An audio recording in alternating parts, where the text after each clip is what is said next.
गौतम बुद्ध का जीवन परिचय।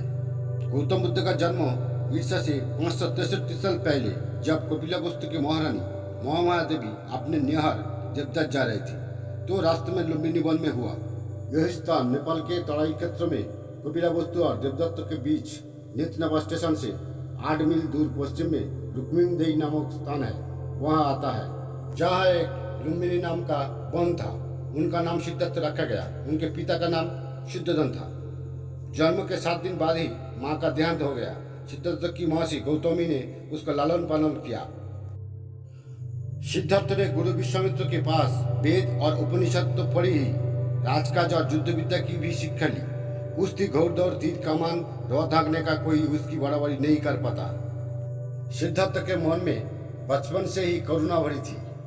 उनसे किसी भी प्राणी का दुख नहीं देखा जाता था। जहाँ बात उन उदाहरणों में स्पष्ट भी होते हैं। घुड़दौड़ में जब घोड़े दौड़ते और उनके मुंह से झाग निकलने लगता तब सिद्धार्थ उन्हें थका जानकर वहीं रोक देते और जीती हुई बाजी हार जाते थे। खेल में भी सिद्धार्थ को खुद हार जाना पसंद था, क्योंकि किसी को हराना और किसी का दुखी होना उनसे नहीं देखा जाता था।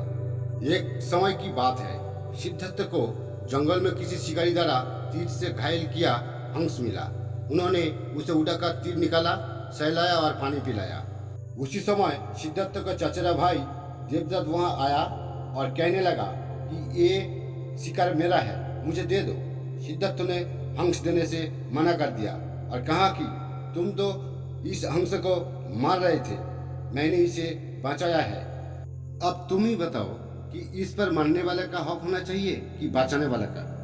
देवदत्त ने सिद्धार्थ के पिता राजा शुद्धोधन से इस बात की शिकायत की। शुद्धोधन ने सिद्धार्थ से कहा कि ये हंस तुम देवदत्त को क्यों नहीं दे देते, आखिर तीर तो उसी ने चलाया था। हंस पर सिद्धार्थ ने कहा, पिताजी ये तो बताइए कि आकाश में उड़ने वाले इस बेकसूर हंस पर तीर चलाने का उसे क्या अधिकार था?